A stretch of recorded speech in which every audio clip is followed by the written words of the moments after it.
നിങ്ങളെപ്പോഴും ഒരു കാര്യം ഓപ്പണായി പറയാനായിട്ട് നിങ്ങളുടെ മനസ്സിലുള്ളതും നിങ്ങളുടെ ജീവിതത്തിൽ സംഭവിച്ച കാര്യങ്ങളും എല്ലാം ഓപ്പണായി പറയുന്നത് ആരോടായിരിക്കും?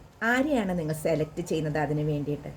എപ്പോഴും നമ്മൾ സെലക്ട് ചെയ്യുന്നത് നമ്മൾക്ക് ട്രസ്റ്റ് ചെയ്യാൻ പറ്റിയ ഒരാളെ ആയിരിക്കും, അല്ലേ?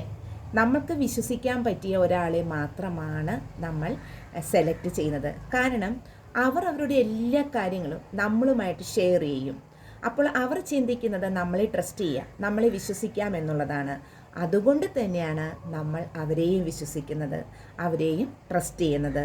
അപ്പോൾ നമ്മൾക്ക് വിശ്വസിക്കാൻ പറ്റിയ ഒരു വ്യക്തിയാണ് അയാൾ എന്ന് മനസ്സിലാക്കിയാൽ മാത്രമാണ് നമ്മൾ നമ്മുടെ കാര്യങ്ങൾ അവരുമായിട്ട് ഷെയർ ചെയ്യുന്നത്. അല്ലാതെ നമ്മുടെ ഫ്രണ്ട്ഷിപ്പ് വലയത്തിലുള്ള അല്ലെങ്കിൽ നമ്മുടെ വാട്സാപ്പ് ഗ്രൂപ്പിലുള്ള അല്ലെങ്കിൽ നമ്മൾ കാണുന്ന സറൗണ്ടിങ്സിലുള്ള ഒരാളോട് എല്ലാം നമ്മൾ തുറന്നു പറയില്ല.